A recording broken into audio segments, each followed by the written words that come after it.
આજના સમયમાં એવા ઘણા કિસ્સાઓ જોવા મળતા હોય છે કે જ્યાં સગા પુત્રએ જ માતાને પોતાની પાસે રાખવાને બદલે વૃદ્ધાશ્રમમાં મૂકી દીધી હોય, સગા ભાઈએ ભાઈને દગો આપ્યો હોય. આવા સમયમાં સુરત મહાનગરપાલિકા દ્વારા સંચાલિત સ્મીમેર હોસ્પિટલમાં કોમી એકતાના જ નહીં પરંતુ હૃદયને સ્પર્શી જાય તેવા દ્રશ્યો જોવા મળી રહ્યા છે. મુસ્લિમ વૃદ્ધા એક કે બે નહીં પરંતુ 3 મહિનાથી જનેતાની જેમ ટીબીથી પીડિત હિન્દુ દર્દીની સેવા ચાકરી કરી રહી છે. ચોક બજાર ખાતે ફૂટપાથ પરથી બિનવારસી હાલતમાં મળી આવેલા 42 વર્ષીય પ્રદીપ રામકિશન ગુપ્તા ગંભીર હાલતમાં સારવાર માટે સ્મીમેર હોસ્પિટલમાં ખસેડવામાં આવ્યો હતો. તેને ગંભીર પ્રકારની ટીબી હોવાનું નિદાન થતા હાલમાં વોર્ડમાં સારવાર હેઠળ છે. ડોક્ટરોની ટીમ તેને જલ્દી સ્વસ્થ કરવા માટે મહેનત કરી રહી છે. બીજી બાજુ શરૂઆતમાં ડોક્ટરો અને સ્ટાફને પણ એવું વિચારતા હતા કે પ્રદીપના કોઈ સગા આવી જાય તો તેને પરિવારની હૂંફ પણ મળશે. તે દરમિયાન જાણે ફરિશ્તાની જેમ 60 વર્ષીય ફરીદા બાનુ ત્યાં આવી પહોંચ્યા હતા. પ્રદીપ રામકિશન. શું થયું હતું તમને? ખબર ને, સાસની તકલીફ હતો.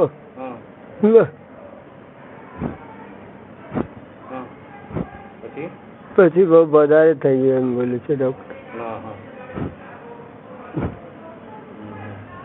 તમારી સંભાળ સાર સંભાળ કોણ રાખે છે? છે મારા એક સુચિંતક ફરીદાબેન.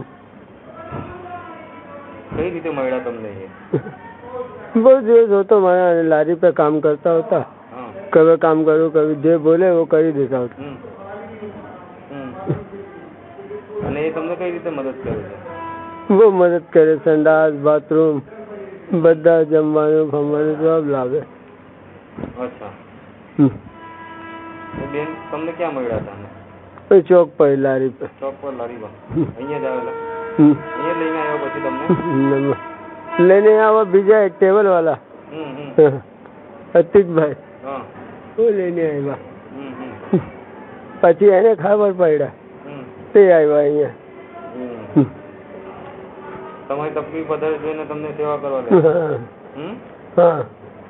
શું થતું તમને? કોઈ સાસની પ્રોબ્લેમ હતો ને. તમે સેવાભાવી સ્વભાવના ફરીદા બાનુને જ્યારે ખબર પડી કે પ્રદીપ એકલો જ છે, તેની પાસે કોઈ સગા નથી, ત્યારે તેમનાથી રહેવાયું નથી અને તેમણે નક્કી કરી લીધું કે હવે તેઓ પોતે પ્રદીપની દેખરેખ કરશે.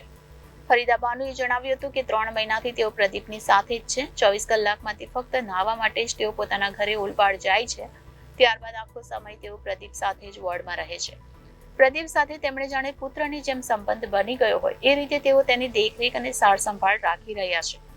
એટલું જ નહીં, એક બાજુ જ્યારે ડોક્ટરો તેને દવાથી સ્વસ્થ કરવા માટે તમામ પ્રયાસો કરી રહ્યા છે, ત્યારે બીજી બાજુ ફરીદા બાનુ તેના માટે દુઆ કરે છે. ફરીદા બાનુ. ફરીદાબેન, આ ભાઈને તમે કઈ રીતે ઓળખો છો? શું માને છે અને કઈ રીતે તમે એની દેખભાળ રાખો છો? એ મને માં માને છે ભાઈ, એટલે મારે બધું એ જ થઈ ગયું કે હવે માં માની છે એટલે પતી ગયું. મારા બી 2 દીકરા છે તો મેં એને સગવા કરું કે ઉલપાડથી મેં આવું છું ને એની સહાયતા કરું જ્યારે જે મારાથી બની શકે છે તે કરતી છું મેં. હમણાં કઈ હાલતમાં છે ને તમને કઈ રીતે ઓળખે છે? હમણાં પરિસ્થિતિ કેવી છે એમની? એમની પરિસ્થિતિ એનો કોઈ છે જ નથી સહારો, તો પછી મને કરવું પડે. કઈ રીતે તમે એને સેવા કરો છો?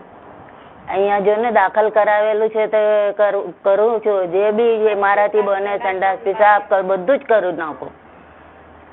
રાતે અહીંયા એના પાસે હોઉં છું. ઘેરના બી બોલાવે પણ મેં જતી નથી. મારો ધણી છે જ નથી એટલે મને કોઈ રોકવા ટોકવા વાળો નથી. મારા પોયરાઓ છે તો એ લોકોને મેં સમજાવી દઉં છું કે જે ઇન્સાન આપણાને દુઃખમાં જરાક સાથ આપે ને તો એના હાથ વેત નમવાનું જરૂરી છે.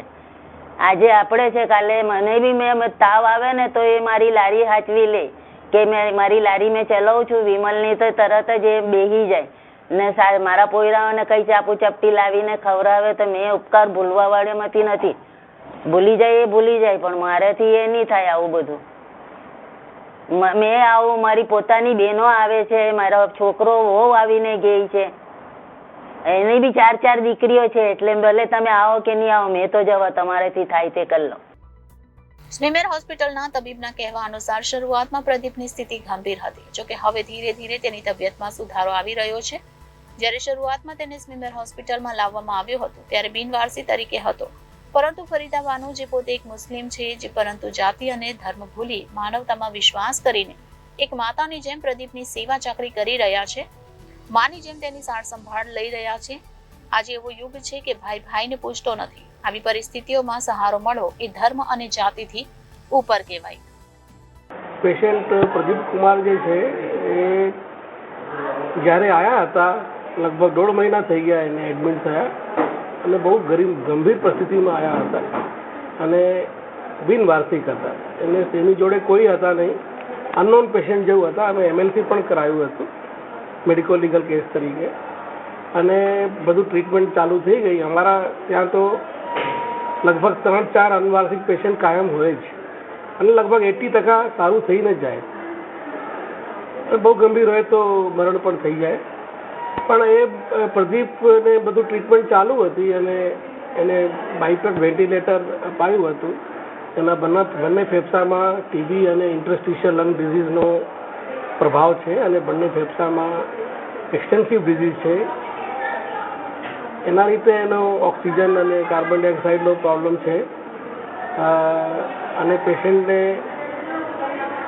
પોતાની રીતે ફેફસાથી આ બધું બેલેન્સ નહીં કરતો હતો એટલે બાયપેપ ઉપર મૂક્યો અને ઓક્સિજન 100% આપ્યા.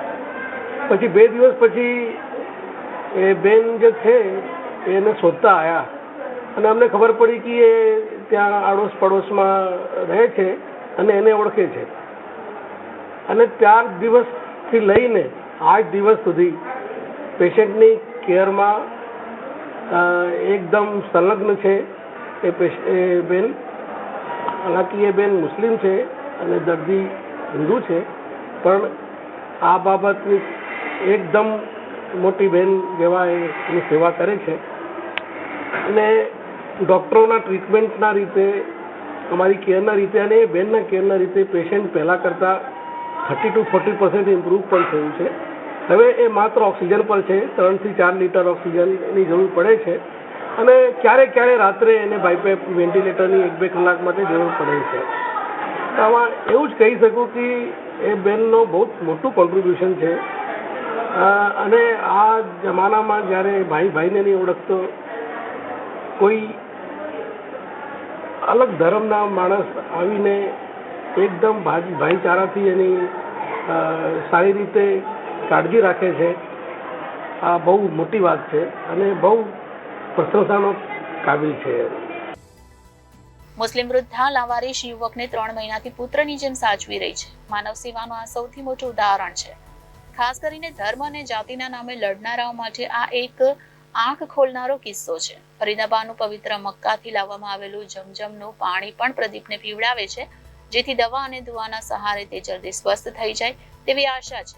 જે રીતે ફરીદાબેન નિસ્વાર્થ ભાવે અને માનવ સેવાના નાતે પ્રદીપની સેવા ચાકરી કરી રહ્યા છે, તે જોઈ ડોક્ટરો પણ ગદગદ થઈ ગયા છે.